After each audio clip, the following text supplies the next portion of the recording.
గణపతే నమః శ్రీమాత్రే నమః శ్రీ వారాహిదేవ్యై నమో నమః. Welcome to our YouTube channel Chagantipati talks. కోరిన కోరికలు తెచ్చే సుందరకాండ 22వ రోజు పారాయణం. శుభ సూచనలు. శ్రీమంతుని చుట్టూ చేరే సేవకుల వలె శుభశకనాలతో సీతాదేవి అలరారింది. సరోవరంలో చేప తోక తగిలినంత కమలం వలె ఆమె ఎడమ కన్ను, అత్యంత సుందరమైన ఎడమ భుజం అదిరాయి. ఆమె ధరించిన చీర కొద్దిగా జారింది. అంతవరకు ఎండకు పెనుగాలికి దెబ్బతిన్న విత్తనం వానకు చినుకులతో మొలకెత్తే శక్తి పొందినట్లు శుభశకునాలతో సీతాదేవి సంతోషభరిత హృదయం అయింది. రాహు నోటి నుండి బయటపడ్డ చంద్రబింబంలా ఆమె మదనం వికసించింది. శోకం తొలగింది, తాపం వైదొలిగింది.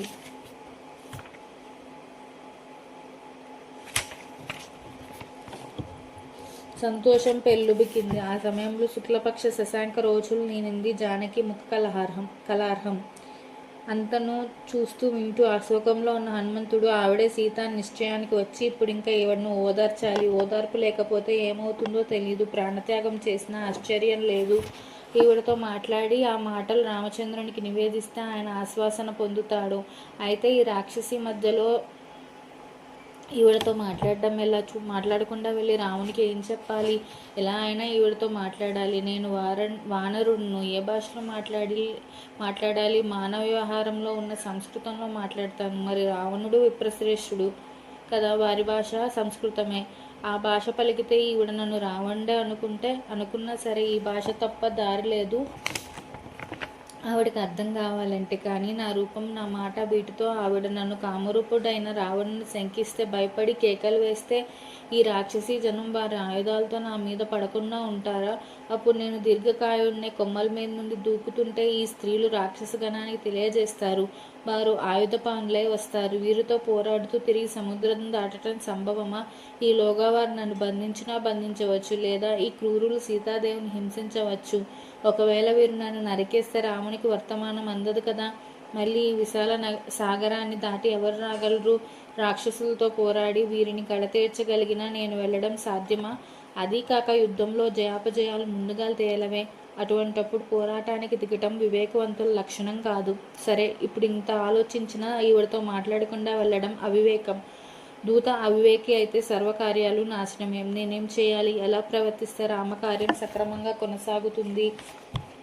ఒకే దారి ఉంది. సీతాదేవికి పరమ ప్రీతికరమగు రామచంద్రుడిని గుణగణ కీర్తనతో సంభాషణ మొదలు పెడితే నిస్సంకోచంగా నిర్భయంగా నా మాటలు వింటుంది. అలా ధర్మార్థరహితంగా ఆరంభిస్తాను అని ఆ కమ్మల్లానే దాగి మధురగలంతో చెప్పడం ఆరంభించాడు. దశరథ అనే అయోధ్య ప్రభువు చతురంగ బల సమన్వితుడు, సదాచార నిర్వహణతో గణన యశస్సు పొందిన రాజర్షి శ్రేష్ఠుడు, ఇంద్రసమ పరాక్రమ సంపన్నుడు, ఉత్తమ గుణాలతో భూతదయాపరుడై ఈక్ష్వాకు వంశశ్రేష్ఠుడై శ్రీమంతుడై సర్వభోగాలు సర్వజనానికి సమకూరుస్తూ తాను సుఖంగా ఉంటూ భూగోళంలో ప్రఖ్యాతి పొందాడు. ఆయన కుమారుల్లో జ్యేష్ఠుడు రాముడు.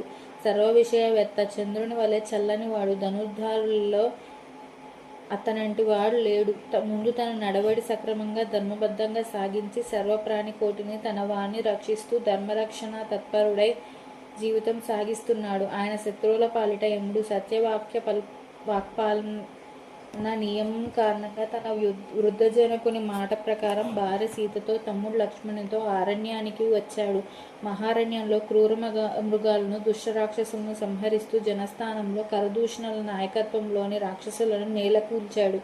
ఆ వార్త విని రావణుడు క్రోధంతో జానకీదేవిని అపహరించాడు. రాముడు సీతను వెతుకుతూ వానరరాజైన సుగ్రీవునితో స్నేహం చేసి మహాబలశాలి అయిన వాలిని సంహరించి వానర రాజ్యాన్ని సుగ్రీవునికి ప్రభుగా చేశాడు. వానరేశ్వరుని ఆజ్ఞానుసారం కామరూప శక్తి గల వానర వీరులు సీతాదేవిని వెదగడానికి 4 దిక్కులకు బయలుదేరారు.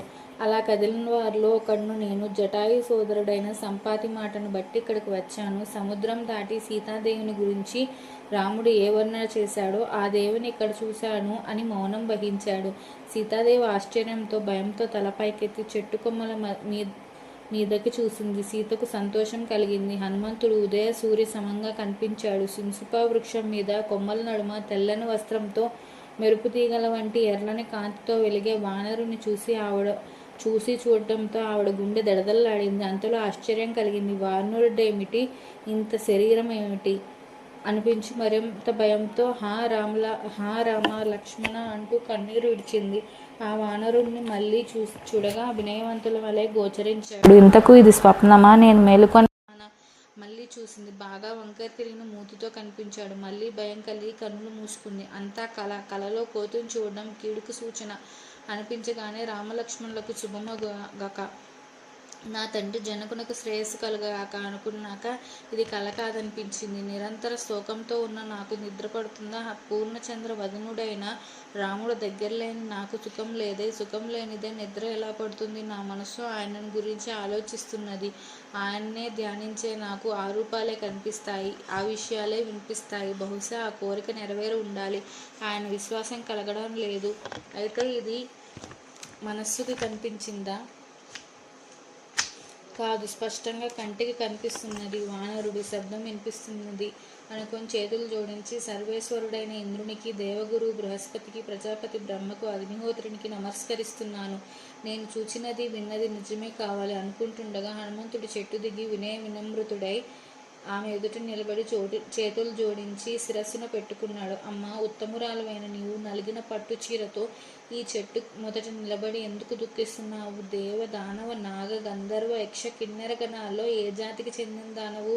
వసు, రుద్ర, మరుత్తుల్లో ఎవరి బిడ్డవు? నాకు దేవతామూర్తిలా కనిపిస్తున్నావు. చంద్రునికి దూరమై ఆకాశాన్ని విడిచి వచ్చిన రోహిణి తరవ, మాంగళ్య రూపిణి. వశిష్ఠుల వారి మీద కోపంతోనో అనుమానంతోనో ఆయన్ని విడిచి వచ్చిన అరుంధతి దేవివి కాదు కదా? నీ సోదరుడు కానీ, తండ్రి కానీ, పుత్రుడు కానీ పరలోక గతులైతే వారి కోసం శోకిస్తున్నావా? నీ కన్నీరు నిట్టూర్పులు, వీటికి తోడు నీ పాదాలు భూమిని తాకుతున్నాయి. వీటిని బట్టి నువ్వు దేవకాంతవు కావనుకుంటున్నాను. నీలో రాచరికపు ఛాయలున్నాయి. ఆలోచించగా ఏ మహారాజు భార్యవో అయి ఉంటావనిపిస్తున్నది. రావణుడి జనస్థానం నుండి అపహరించి తెచ్చిన జానకీదేవివై ఉండాలి.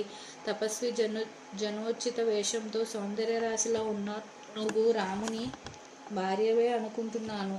ఆ మాటలు వింటున్న సీతాదేవి రామనామ శ్రవణంతో ఆత్మవేత్త, శత్రు సంహార సమర్థుడు, రాజసింహుడు అయిన దశరథుడు వారి కోడల్ని, మహాత్ముడు, విదేహధీసుడు అయిన జనక మహారాజు అనుంగు పుత్రుని నన్ను సీత అని పిలుస్తారు. ధీమంతుడైన రాముని భార్యను.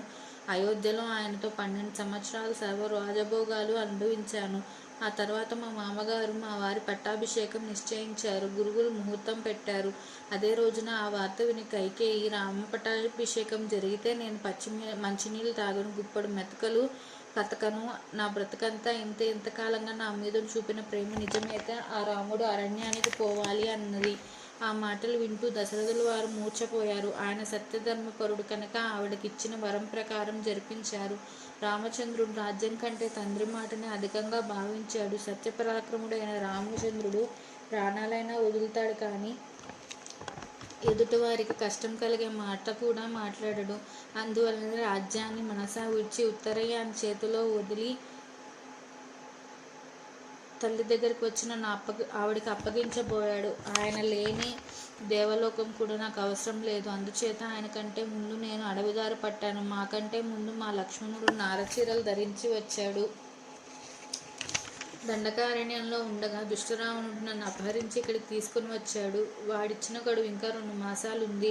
అది గడిస్తే ప్రాణత్యాగం తప్పదు అని జానకి చెప్తుంటే, దేవి, నేను రామదూతను, ఆయన కుశలంగా ఉన్నాడు, నీ క్షేమ సమాచారం తెలుసుకొని రమ్మని నన్ను పంపాడు అని హనుమంతుడు, అమ్మ, వేదాంగవేత్త, బ్రహ్మస్త్ర కోవిదుడు దశరథనందనుడు నీ క్షేమం కోరుతున్నాడు. మహా తేజస్శాలి అయిన లక్ష్మణుడు శోకదీన వదనంతో మీకు నమస్కరిస్తున్నాడు అనగా విని సీత సంతోష పులికిత గాత్రంతో, మానవుడు బ్రతుకుంటే 100 ఏళ్లకైనా సుఖ సంతోషాలు పొందుతాడనే మాట నిజమేనని నాకు నమ్మకం కలిగింది అంది. అనంతరం ఉభయులు ఒకరినొకరు ఆశ్వాసించుకున్నారు.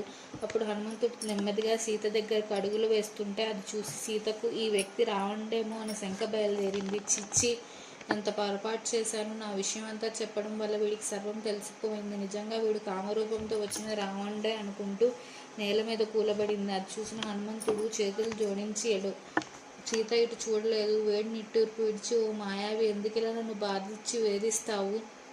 ఆనాడు జనస్థానానికి మాయా సన్యాసిలా వచ్చావు.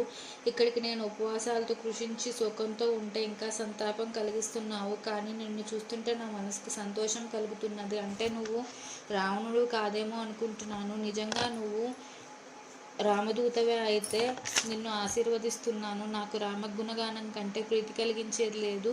అందుచేత ఆయన విశేషాలు చెప్పు అని లోపల తన భర్త పంపిన దూత నా హృదయానికి ఆహ్లాదం కలిగిస్తున్నాడు. కల్లో ఆయన రామలక్ష్మణులను చూసే అదృష్టం నాకు లేదు. అసలు నాకు స్వప్నం వచ్చే అవకాశం లేదు. ఇది కల అయి కలలో నేను కోతిని చూచి ఉంటే కీడు జరగాలి కానీ మనసుకు సంతోషం కలగకూడదు కదా. భ్రాంతిలో పడ్డానా? ఉన్మాద ప్రకోపమా? ఏది కాక ఇదంతా మృగతృష్ణయ కాదు. ఇది పిచ్చి కాదు. నా మనసు నా వశంలో ఉంది. ఎదుటివాడు వానరుడని గ్రహిస్తున్నది. అయినా వీడు కామరూపం ధరించిన రావణుడే అనే అనుమానం మనసును పీడిస్తుండగా వెనుదిరిగింది. ఆవిడ తల తిప్పి తనను చూడకుండా ఉండడంతో హనుమంతుడు ఆవిడ శంకను గ్రహించి, అమ్మ, రామచంద్రుడు సూర్య సమ తేజస్వి, చంద్రసదృశ శీతల హృదయుడు, సర్వలోక ప్రభువైన కుబేరుని వలె భూమండలాధిపతి, విష్ణు సన్నిభ పరాక్రముడు, దేవగురువైన బృహస్పతి వల్లే మధురభాషి, సత్యవాది, సౌందర్య శోభితుడు, మన్మదాకారుడు. అనవసరంగా ఆగ్రహించాడో ప్రతీకారం తప్పదు. ఆయన మహారథికుడు. ఆయన భుజబల ఛాయలో ఈ లోక నిశ్చింతగా విశ్రాంతి తీసుకుంటుంది. మాయలేడిని పంపి రామచంద్రుడిని సుదూరానికి పంపి ఏకాంతంలో ఉన్న నిన్ను అపహరించిన రాక్షసుడికి జరిగే ప్రాయశ్చిత్తం నువ్వు చూస్తావు. యుద్ధభూమిలో రాముడు వదిలే బాణాలు రావణుని సర్వనాశనం చేస్తాయి. అటువంటి రాముడు విరహరహితుడై పంపగా వచ్చిన దూతనమ్మ. సుమిత్రానంద వర్ధనుడు లక్ష్మణస్వామిని క్షేమాన్ని కాంక్షిస్తున్నాడమ్మా. రామచంద్రుని ప్రియమిత్రుడైన మా వానర ప్రభు సుగ్రీవుడు కూడా నీ కుశల వార్త వినాలని ఉన్నాడు. అమ్మవారు నిత్యం నిన్నే స్మరిస్తున్నారు. ఈ క్రూర రాక్షసి జనం మధ్యలో పడి కూడా నువ్వు జీవించి ఉండటం మా అదృష్టం. అత్యల్ప కాలంలోనే రామలక్ష్మణులు శతసహస్రక సంఖ్యాక వానరసేన పరివృతుడే సుగ్రీవునితో కలిసి ఇక్కడికి వస్తారు. నేను వానరేశ్వరుని మంత్రిని. హనుమంతుడు అంటారు, దుష్టుడైన రావణుని తలదన్ని నిన్ను దర్శించడానికి సముద్రం దాటి వచ్చానమ్మా. నన్ను విశ్వసించు. నువ్వు శంకించే రాక్షసుణ్ణి కాను తల్లి అన్నాడు. 22వ రోజు పారాయణం సంపూర్ణం. Please subscribe our channel. జై శ్రీరామ్. Thank you.